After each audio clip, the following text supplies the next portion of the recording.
दर्शक पनि यति बेला देख्न सक्नुहुन्छ हाम्रो गाउँघरको भ्युज भर्खरै काम गरेर आइदिएछ है।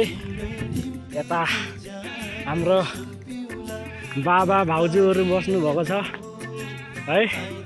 यी भर्खर आज रक्सी बनाएर सकियो, त्यही भएर यता यस्तो छ।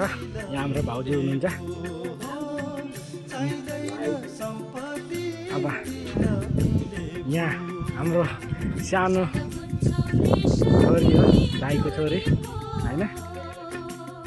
हाम्रो पाडाहरू छ, बाख्राहरू छ। मुनि टुक्कु उता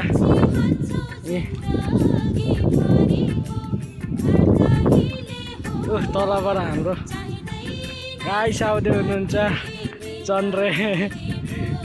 चन्द्रे डन हाम्रो मल्लास केटो हुनुहुन्छ होइन। यही यस्तै छ। ए हाम्रो दाइको छोरी हो होइन गाइस, राम्रो छ धेरै।